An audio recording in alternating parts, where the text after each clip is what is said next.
If you want to learn how to add AI images in Gamma app, you're in the right place. In this video, I'll walk you through the full process step by step so you can generate and insert AI images directly into your Gamma project without any confusion.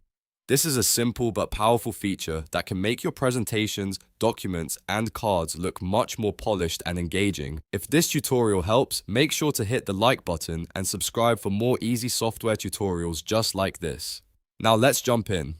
First, open Gamma.app in your browser and sign in to your account. Once you're logged in, open the Gamma project where you want to add your AI image. This could be a presentation, a page, or any card-based layout you're working on. After the project loads, look for the exact card where you want the image to appear. Click inside that card so Gamma knows where you want to place the new content. Now, find the plus button or the insert option. Gamma usually gives you a simple way to add new elements into a card, and this is where you'll start the image process. Click the plus button, then choose image. In some cases, Gamma may also show an AI image option directly, and if you see that, you can select it as well.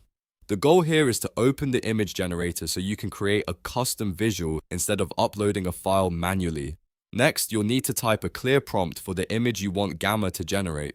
The more specific your prompt is, the better the result will usually be. For example, instead of just typing student, you could type student studying with laptop in a modern room. That gives the AI much more detail to work with, including the subject, action, and environment. If you want a different style, you can add more information, such as realistic, professional, bright lighting, or minimal background. Once your prompt is ready, click Generate. Gamma will create one or more image options based on your prompt. Take a moment to review the results carefully. If the first image is not exactly what you want, you can refine your prompt and generate again until you find a better match. This part is important because small changes in wording can make a big difference in the final image style and quality. After you find the image you like, select it and insert it into the card. Gamma will place the AI image directly into your project, and from there, you can continue editing the rest of your content around it.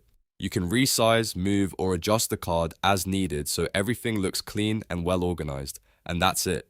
You've now learned how to add AI images in Gamma app in just a few simple steps. This is a great way to create more visual, professional-looking content without leaving the platform. If this video helped you, please give it a like, subscribe to the channel, and turn on notifications so you don't miss the next tutorial. Thanks for watching, and I'll see you in the next one.